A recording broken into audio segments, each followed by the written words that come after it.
We're here.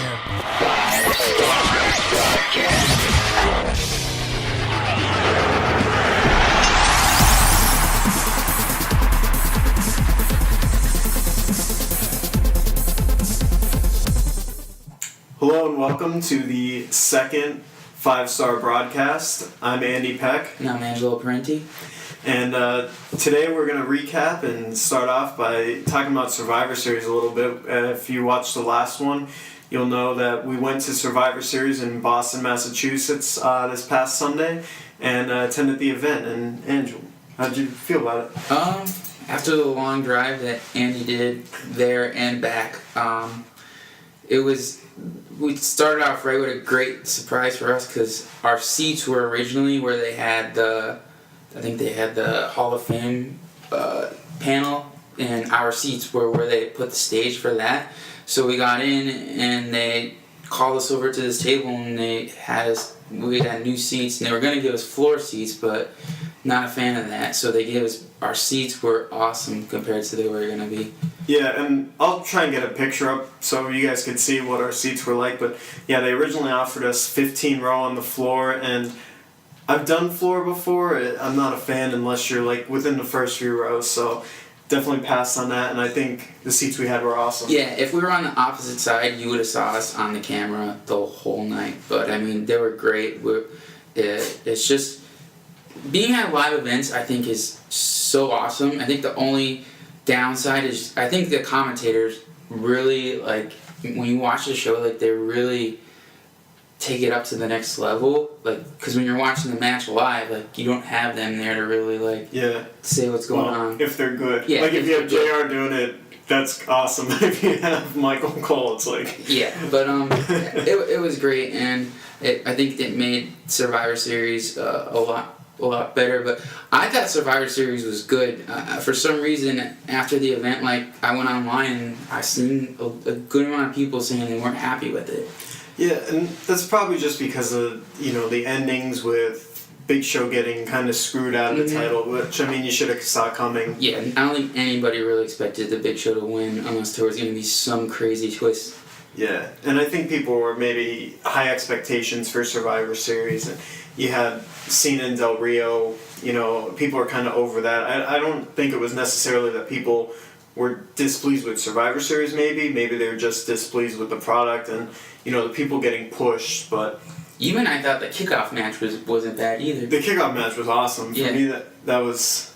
you mean the pre-show match? Pre-show, okay. Yeah. I mean, it wasn't bad. Yeah, no, that was good. The match... It was just confusing, remember? Yeah. Because I thought The Miz was on his heel turn, and it's just the end of the match. He goes to shake Kofi's hand, and Kofi turns away. Doesn't he slap him or something? Yeah, he slapped him. And then that carried over into this past week with The Miz now acting all face again. Yeah, I told Andy maybe it's because he doesn't want to be fully heel to help Christmas Bounty, which I watched and I regret. It's just so bad. I've only watched 2 WWE movies. That Kane one, and then The Call. The Call I thought was actually pretty good, cool. But the thing was they made it seem like Dave Ortunga was in it a lot, but he really wasn't. He was in it for like 2 seconds. So, maybe he had one line. I mean, it was a WWE Studios film, but yeah no. But yeah, Survivor Series, it was cool. We had a good trip. I liked our seats because we got to sit behind the production crew, and I was watching the one guy mess around on WWE's Facebook page, so that was kind of cool. Yeah, I mean, it was really cool to see, like, all the different things line up, and then you saw the Brooklyn Brawler down there. Yeah. But I think the only bad thing about our seats was the people sitting in front and behind us just yelling nonsense. Yeah. Like, nonsense chants. It was just ridiculous. Like, there was the caution tape going down where there was photographers and stuff sitting there, and every time you just saw this guy, the photographer, getting pissed off at the things they were saying because they were just stupid things that they just didn't belong there. And it's a family product now, as much as people don't want it to be, and these guys were just cursing and swearing and being drunk, basically, which, I mean, enjoy yourself at a show, but, be respectful of those around you. There are kids there. It is a family event, so don't be obnoxious, basically. Yeah, they tried to get us in on a diarrhea chant. Yeah. I watched Survivor Series over and I didn't hear it, which... Thank God. Yeah. Because they're sitting right by camera, so I'm surprised it wasn't picked up. But anyway, yeah, Survivor Series is cool for us. There was some stuff that happened at the end of Survivor Series that carried over into Raw. Mainly the tease at the unification of the titles, which then we found out later on Raw that they are going to be doing. Triple H announced that they'd have Randy Orton and John Cena in a TLC match to unify both titles. WWE has done a unification title match in the past. It happened at Vengeance 2001 with Chris Jericho ending up facing Stone Cold Steve Austin at the end of a mini tournament to crown the first ever Undisputed Champion. Jericho won that. And that title was only called an Undisputed title for like a year and a half or so. And then they got rid of it because the brand split really called for two titles. They had people on Raw and people on SmackDown, and you know they needed a champ on both shows to keep it interesting. Yeah, and like now it's not like that. And if you watch, I think today's Wednesday, where Triple H said the goal, and he keeps saying the goal is one undisputed WWE champion because there is no more brand extension, so we only need one. Now, me and Andy were just talking, what do you guys think? Do you think that the ending of TLC is really going to be one unified champion, or is it just going to be another screwy finish? I'm thinking it's going to be a screwy finish. And you guys can chime in, leave us comments, tweet at us, whatever, and we'll read them off next time. But my opinion is there's going to be a screwy finish at TLC. It's not a big enough pay-per-view for something like this to, finish. And also, he keeps stressing that the goal is to have one champ.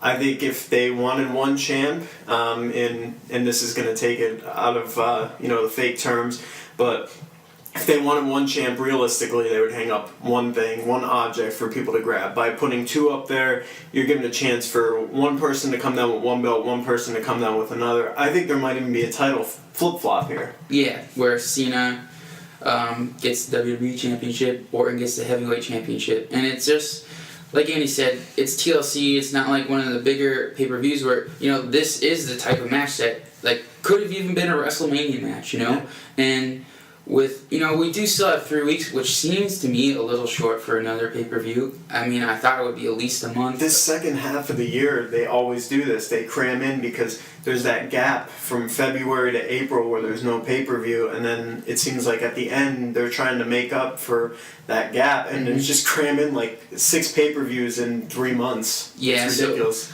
So, I mean, there's 3 weeks left. Maybe the match will become more of a clear, what's going on, but who knows? I think it'll be something screwy is going to happen. You're going to have Royal Rumble, Elimination Chamber, and then the actual titles will be unified at WrestleMania. I think that's how it's going to go. So, but yeah, we had some questions actually came in for us.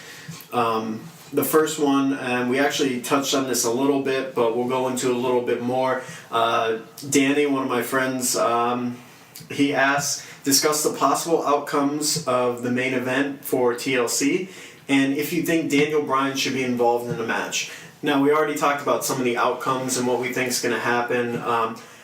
As for Daniel Bryan getting involved, I don't think he will. I'd love to see Daniel Bryan in the main event picture, but I think he's going to be focused in with the Wyatts now, and I don't see him, getting mixed in with Randy Orton and John Cena anytime soon. Yeah, it's just weird how things could just change so quick. Look at Del Rio was fighting Cena on Sunday at Survivor Series for the belt. Tonight he's fighting Ziggler on main event. So it's things change so fast, and where Daniel Bryan was in the title picture, how many pay-per-views in a row was he in the main event for the title? And I just think WWE is going to keep him out of it now. And I don't know why I've heard they blame him for the SummerSlam to be not as successful, which, I don't think it should be on one person. No, and I don't think it should be on, isn't it the creative team to build up that story, Yeah. And I think that's part of it now, how you're saying the flip-flopping of stories at the drop of a hat. I think it's because they don't have a creative direction. They're a mess right now.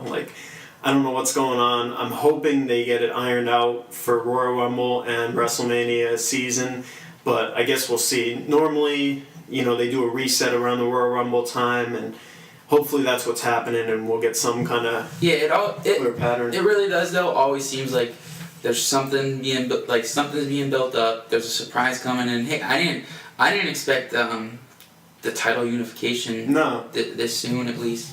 Yeah, and I mean that's cool, but we'll see how it pans out. We'll hit up this next question.